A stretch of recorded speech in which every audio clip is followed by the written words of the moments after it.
Hujambo mtazamaji popote ulipo, ni tumaini langu kwamba ubuheri wa afya. Bila shaka hii ni Women in Politics TV. Na leo ninaye Madam President. Nitampa tu kipaza sauti atuambie anaitwa nani na anatakia Kenya nini. Na haya ni makala ya uongozi wa kina mama. Karibu sana mheshimiwa. Shukrani sana dada yangu. Okay. Kwa majina naitwa Barozi Esther Waringa. Currently the president, rais wa public service governance, na pia na huyu ni rais wa 6 wa Jamhuri ya Kenya, na pia mama rais wa kwanza wa Jamhuri ya Kenya. Na ninapoona women in politics, inaniambia you people are in the right direction, because women are about to make history. Women are about to make tables turn in the country. Women are about to take over the 6th government of the Republic of Kenya, of course led by none other than Ambassador Esther Waringa. Shukran. Mheshimiwa, napenda ujasiri wako. Shukran. Labda kabla tuingie kwa masuala ya siasa, kwanza ningependa kujua safari yako ilianzia wapi ya siasa? Okay, very well.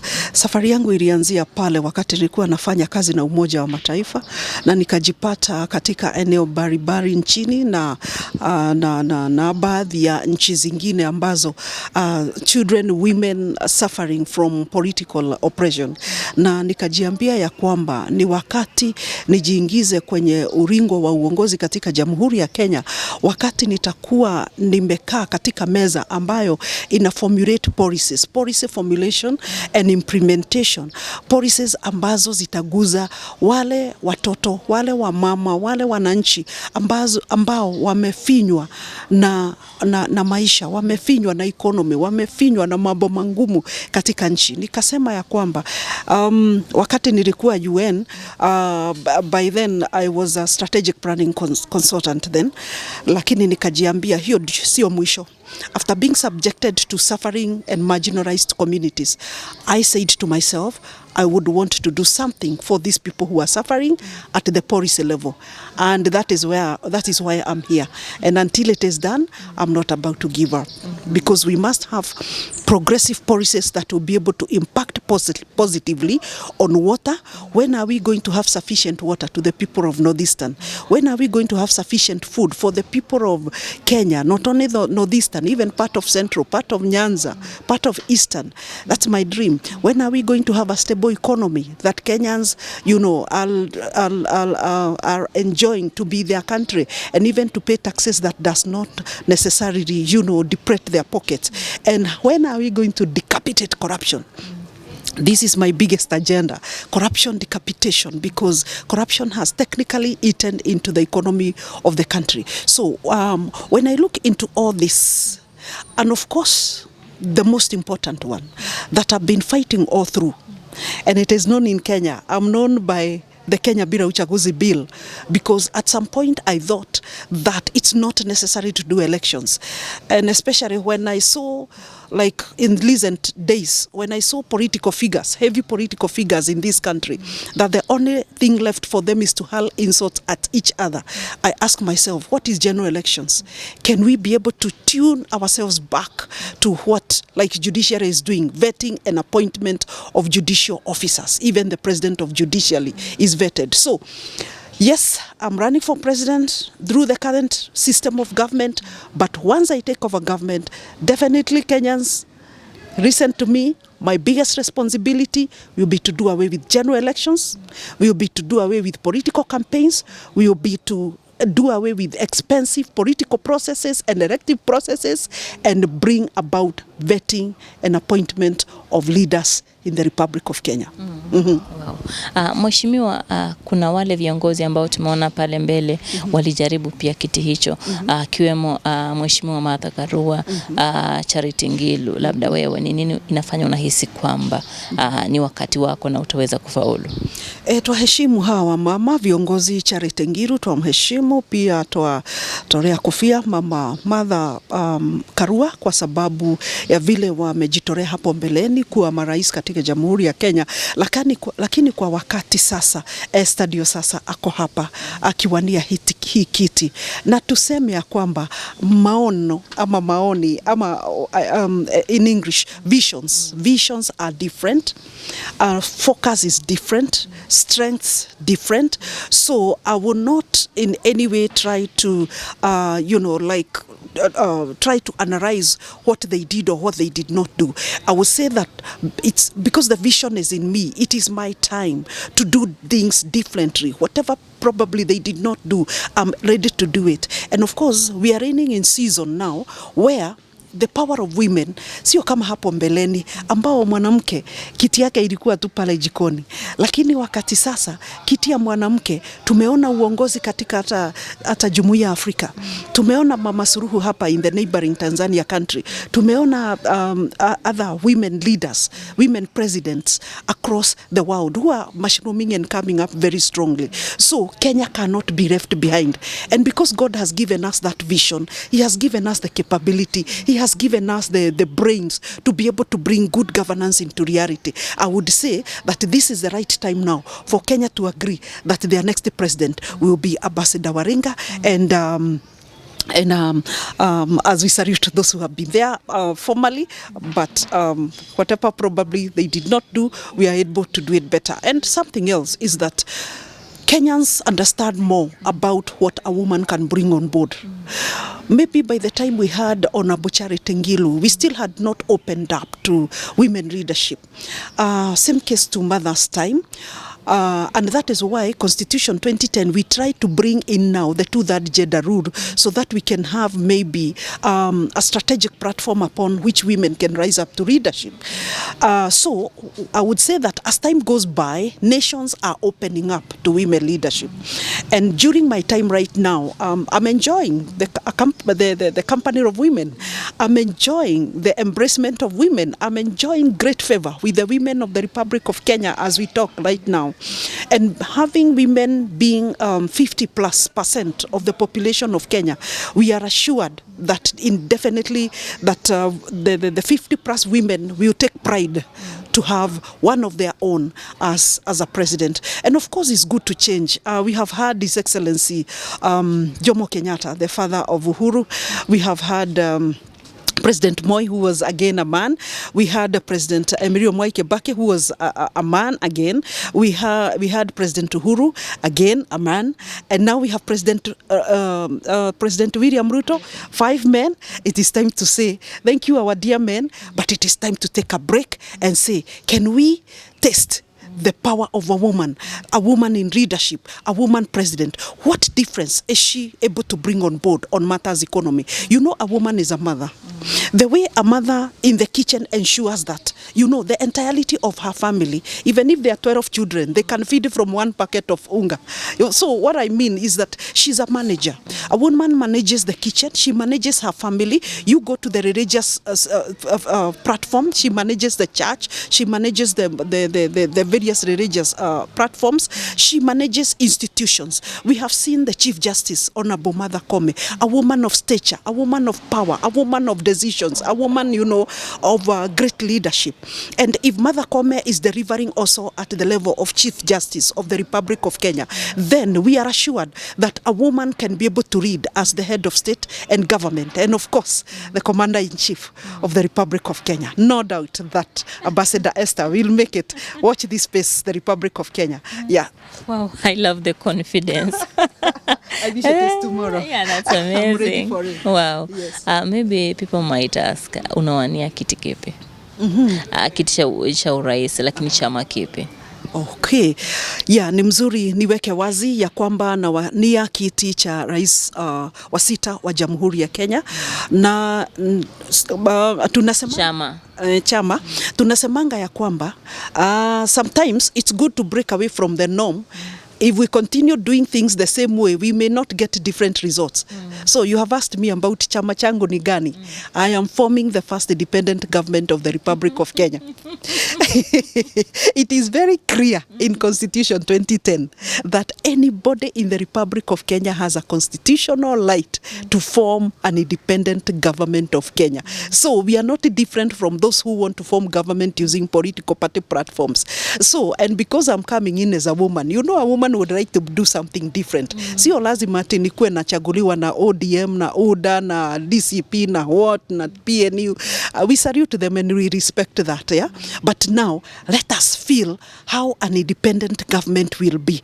And by the way, I've come across so many Kenyans who are not registered under political parties, who are just independent like I am. They don't belong to any political party. So kujani nyinyi wote, even those who are in UDA, come. Even those who are in ODM, come. Even those who are in DCP, come. Those who are in PNU, kujani nyote mkuwe watoto wa mama. Sisemi watoto kwa sababu you are of your age. Nasema kwa sababu a mother is a mother to her children in the country. So I am forming the first independent government of the Republic of Kenya. So all independent candidates, there are many candidates who are, or aspirants who are running as governors already approaching me. There are those who are running as senators, women reps and parliament, because I need a huge number of independent parliamentarians in parliament. So and MCAs as well. So and with what of course is happening in political parties, I think people are running away from political party politics. And my dear friend, if I'm to tell you, my biggest focus is not to sing political party politics. My biggest focus is to streamline the public service. What Kenyans need is water, agriculture. They want food on the table. Kenyans need their tokens. Ukilipa token ya 500, it takes you a whole month. That is the Kenya we want. The Kenya we want is a food surplus nation. The Kenya we want is a nation where every child has access to education. The Kenya we want is a Kenya where we decapitate corruption to zero levels. So sometimes it's not about which political party you belong. It's about issue-based governance and issue-based government. And my campaign, Kenyans have started experiencing this, that my campaign is totally issue-based. My focus is how am I going to reduce taxation to 7%? How am I going to remove VAT of most of these things? Actually, right now as we talk, I have a bill at the National Parliament. It's called the Affordable Kitchen Bill for every woman in Kenya. Though it has stalled at the Trade and Industrialization Committee. The reason why I brought this bill to Parliament, I was seeking to zero rate the 5 basic items that every woman in Kenya uses in the kitchen every day. Wanawake katika jamhuri, let us agree, tunatumia mchele kila siku na watoto wetu. Tunatumia mafuta kila siku. Tunatumia uga ya ngano almost every day. Tunatumia sukari kila siku. Na je, mkate ya watoto iko hapo. Zero rating 5 major kitchen items. That was my bill. This is my bill that is still currently in Parliament. Wakati nitaingia rais, within the first 100 days, lazima Parliament ikuwe imepitisha hiyo bill, ndio tuweze first of all to fix the kitchen. Once we fix the kitchen, then we can take care of anything else. So within 100 days, sorry to say it before you ask me what I'm going to do within 100 days of my administration. Kitu ya kwanza, to fix the kitchen. Number 2, in my government, every child must be in the classroom. And not only in the classroom for the sake of it, vile nasikia wanasiasa wakisema pelekeni watoto shule bila mpango. Every child is in the classroom because serikali ya mama wa taifa itahakikisha mtoto yeyote wa Jamhuri ya Kenya ameripiwa karo na serikali ya Kenya in terms of I cannot be a woman president and then my children in Kenya don't access education. So what am I saying? In my manifesto, in my policies, education must be free from the lowest to the highest grade university. That is the best gift I can give to the people of the Republic of Kenya. Another very important thing that I'm gonna sort within 100 days of my administration is health. Because a country that is not healthy is a poor country. Health is wealth. Our wealth as a country will come from us first of all being healthy. If I'm not healthy, I couldn't be seated here. So the same case to you. So what comes first? The health of the people of the Republic of Kenya. SHA has its own negative effects, and it has had bad effects to the people of Kenya, and especially people who are going through dialysis, people who are going through, many diseases in the country are going through challenges because of the confusion of SHA. Within 100 days, please, those who are working in the Ministry of Health know that Mama wa Taifa is coming. Within 100 days, we will have sorted this mess in the health sector, so that at least every Kenyan can access medical and medicine and drugs in their respective hospitals. Before I move out of that, within 100 days, I will have set systems and structures to be able to empower the public service. In fact, my government is a government that will be a government that will reduce on politics, almost at zero. Because what I'm focusing is to strengthen the public service institution. Wizara zote za serikali. I don't think in Mama wa Taifa's government we are going to have demonstrations by doctors, by teachers, by agriculturists again. Because first of all, why do we pay members of parliament or elected representatives so high and we forget the technocrats who are behind the country's GDP, the country's economy, the country's growth and stability? These are the people who are in the ministries of government. So my government, within 100 days, we will put very strategic measures and a very strong foundation for ensuring that we remunerate well our health workers in the Ministry of Health, our doctors, our agriculturists, our teachers. The reason why we are talking the way we are talking and the knowledge is because of our teachers. They can then not there be second hand, and our members of parliament and others, governors, senators are paid very well. So I will be able to bring systems and structures that will ensure all our public servants are taken care of, and something else, giving them a conducive environment to work in their ministries. Recently, I went to one of government ministries and I saw dilapidation of, the furniture, the windows. So, giving those people a conducive environment to work will be very necessary. Na still kwa wao, the bottom line, corruption, decapitation. Serikali ya Mama wa Taifa haitacheka na Kiswahili. Corruption. Hatutacheka na corruption. Anybody that tumekushika ukiimba pesa ama mali ya umma, taxpayers money, you go home, then the judicial systems can deal with you. So we will not love with corruption. Equally, we will also build capacities of the people serving in the public service. What am I talking about? I'm talking about a value-driven public service, integrity-driven public service, responsible and accountable public service, a public service that upholds Chapter 10 of the Constitution and Chapter 6 of the Republic of Kenya. Because what we have done technically right now, tumechukua Chapter 6, tumechukua Chapter 10, tumeweka kwa dustbin, tunaendesha serikali. Ukitaka kuiba, unaimba mchana wa Kenya wakiona. Unaimba pesa watoto wa shule wa Kenya wakiona. Unaimba pesa ya health, watu wakiona. So what we are saying is that we have totally left out Chapter 6 and Chapter 10.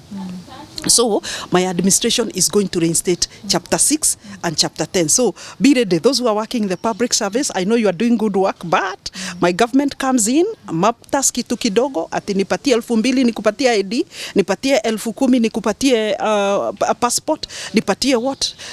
This must come to an end. Any Kenyan citizen coming to seek services from any government offices, within minutes you are served and you go back home to do your business. Yeah, that's the government I'm bringing. Wow. Muhesh, how are you planning to fund your campaigns? Thank you. That's a beautiful question. Number one, Kenyans are beautiful and wonderful patriots of their country. So one, we are banking on them. Number one, we are seeking help from God the Almighty, because He's number one and the world belongs to Him. So I'm praying every day that God will give me finances to be able to run this campaign. Secondly, Kenyans have started coming up. They are helping me print posters. They are helping me to print caps, because right now we shall be officially launching the campaign on April 23rd. So people have started donating kofia, people have started donating t-shirts, people have started donating campaign flyers. So we are so grateful to God for this. And equally, most of the financiers or the donors, the bigger donors, are waiting now for April 23, when we are going to do the presidential bid official proclamation, so that now they can throw their weight. We have already written proposals for funding, and we are going to do more, but some of them are saying, okay, we want the official proclamation done on April 23rd, and then we can be able to throw our weight behind you. I must say that people of goodwill have started coming, and especially being the first woman red campaign, people of goodwill are coming to give whatever little they have. And also I'm appealing to the people of Kenya. 100 shillings, 200 shillings, 50 shillings, all this will help us now get the country out of the political mess that we are in, because basically the country is in a total political mess. So the 50 shillings, 100, we already have a pay bill. The pay bill is already running, so that now we an M-Pesa number we have. I'm trying to recall the pay bill, so that now we are able to get the finances coming, so that we are able to make it. And in most presidential campaign, we waste a lot of money, and people are telling me, Madam, if you don't have more than 4 billion, forget it. I'm telling them I'm going to use less than 4 billion, because I'm not here to waste money. There are strategies that one can employ without wasting money. And again, I'm not bribing voters, because most of the candidates spend a lot of money because of bribing. Wherever you go, voters this time, you will not be bribed by Madam President, because we have to decapitate corruption from the onset to the ultimate. So right now, all I want Kenyans to know is that they have a sister here who is coming, and a woman president who is coming to change the way things have been done, and to give them an economy that they have always desired, to give them a tax bracket that they have always desired, to decapitate corruption that they have always desired, to give them health systems that they have desired, education the same, to ensure that Kenyans have food on the table. So I don't want to bribe my way into government. No. I don't want to bribe my way. I want, by the time I win, I will say, to God be the glory. Yes, because His is the one who will have done it, but not to the glory of the people of Kenya for bribing them. Thank you. Have you maybe settled on who will deputize you? Good question. Maybe it is yourself. Wow, amazing. What does that mean? Not yet. Yeah, so I'm still in the journey of getting this person that when I'm in Washington, D.C., or when I am in Iran, when I am in Burkina Faso, I know that I have a very responsible person behind in the country. When I'm doing my meetings out there, I know I have a responsible deputy president. So I'm looking for this person. I'm not in a hurry. I really want to continue interviewing. I think I have already interviewed 3, and I have not settled on any at all. I told them the best thing you can do to Madam President is, during my campaign, prove yourself that indeed you are the deputy president. Not because of the, anything else, but because of capacity to deliver, but because of 2, merit, because of 3, issue-based leadership, because of 4, your level of corruption decapitation, 5, your level of patriotism. These are the kind of things that I'm looking. It really doesn't matter from which region. By the way, I'm not tribal at all. So I really don't say it's must come from this region or the other. No. All I want is a deputy president who can be able to deliver services to the people of Kenya. A very responsible, a person who upholds chapter 6 and chapter 10 of the Constitution, a person of integrity, very accountable person, a person of high level meritocracy and integrity measures. This is the kind of person I'm looking for, and they will continue coming. And at the end of it all, I'm sure I will be able to get a very, very a good person, good leader who will be able to be my running mate. Yeah, in the near future. Wow. Maybe as we wrap up, we can talk at what is happening currently in Kenya, the state of our government right now. We've seen so many wrangles. Gachagua says this, Ruto says this, Yes. Sifuna is here, wengine ni tunalinda ground. What is your take on that? My take is very unfortunate. What we are seeing, what we saw this weekend, politicians who are supposed to be role models in this country, hearing insults that have never been heard since history in this country. And I think, number one, that is why I'm abolishing general elections and bringing Kenya bila uchaguzi. We don't want to see any other time political campaigns in Kenya. Kenyans are already drained. Kenyans want to be at the farm working.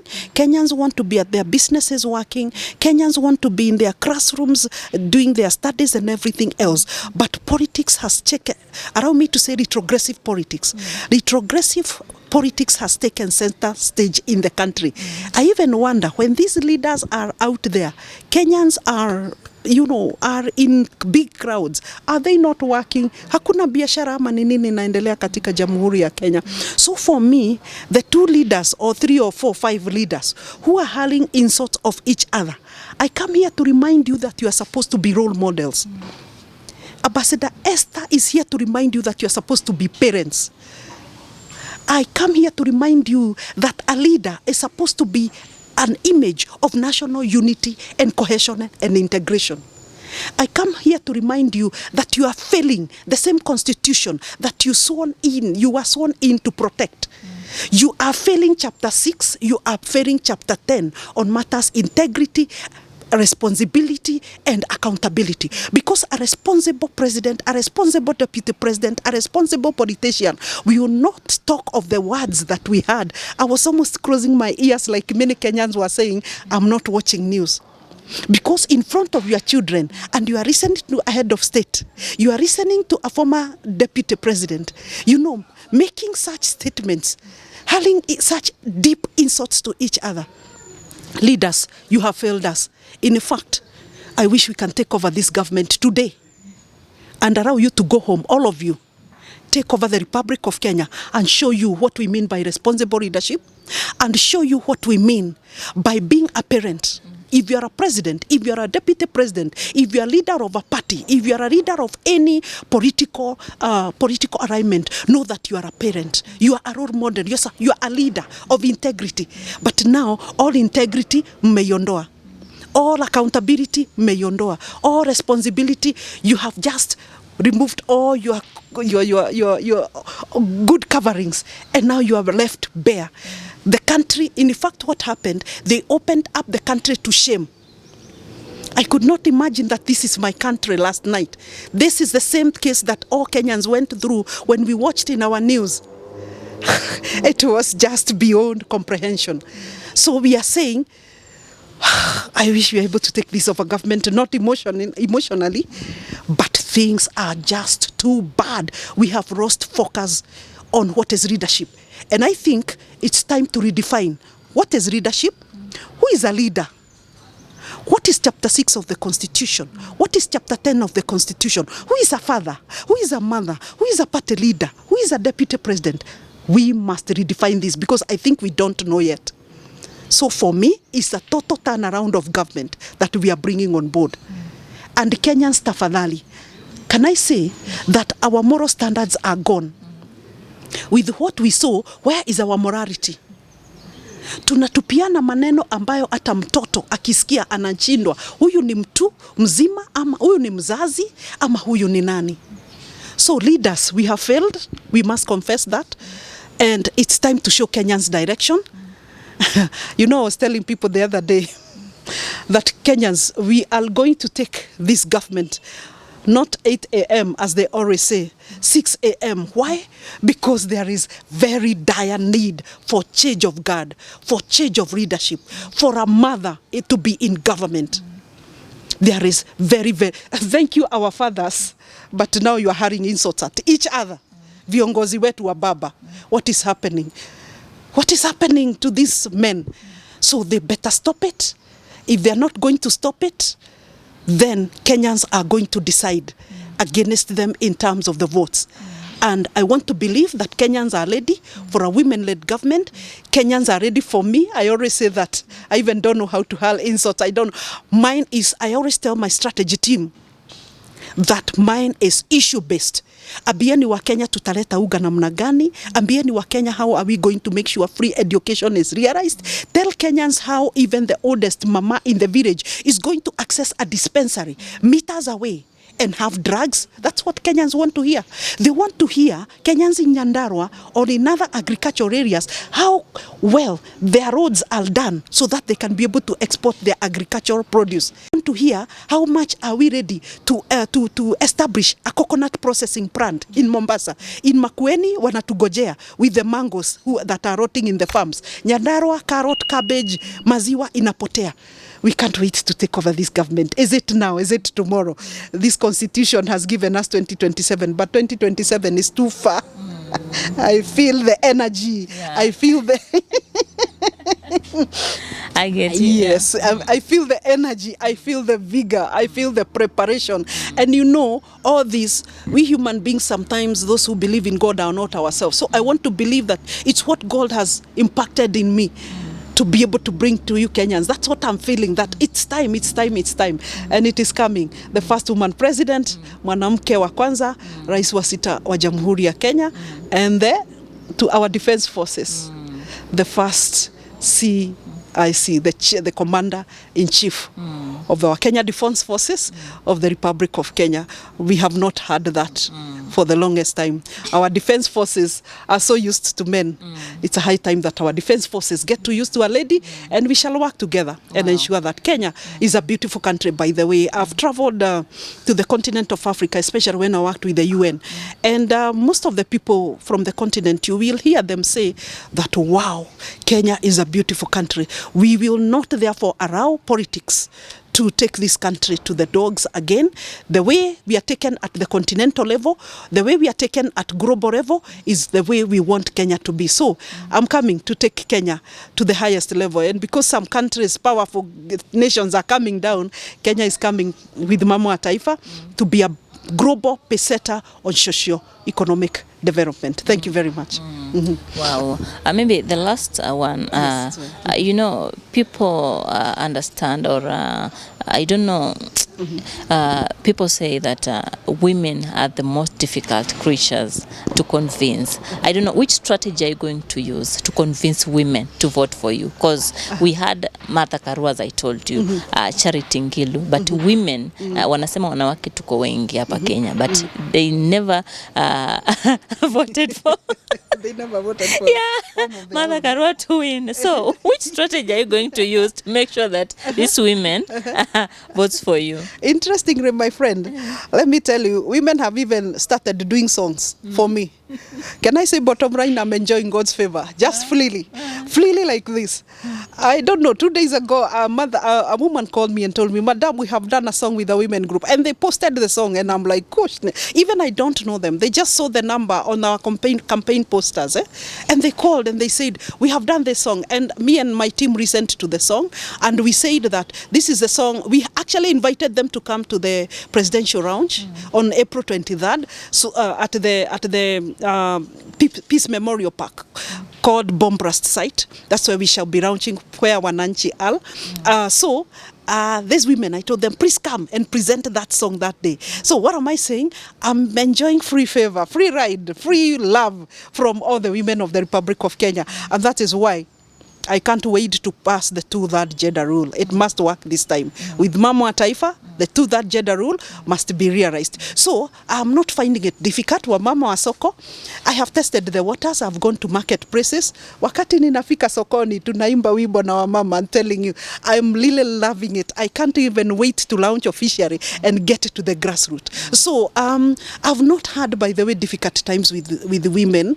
So I don't know whether other people have experienced challenging moments with women, because they actually happen to be my darlings wherever I go. However, I want to salute men also, They have come out very strongly, including actually my strategy team is composed of quite a number of men. And men from all over the country, by the way, are coming up strongly to be my presidential campaign coordinators in various jurisdictions. So I would say that for me, and the youths have formed their own Gen Z groups, Gen Z, Vijana na Mama wa Taifa, so without even my initiative. So I would say that across the board, men, women, youth, I'm enjoying God's favor. And this is my prayer every day to God, that God, it is only you who can convince the people of Kenya who their next president, Ambassador Esther, is. I may talk to Kenyans, but until God comes and convince them who this lady is, I may not be able to win favor from them.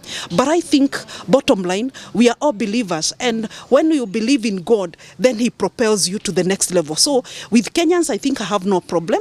And I think one woman, now that you have said that, one woman from Thika said, Mama wa Taifa, let me tell you, the way you are moving, we will even do the first presidential proclamation that let her take over government.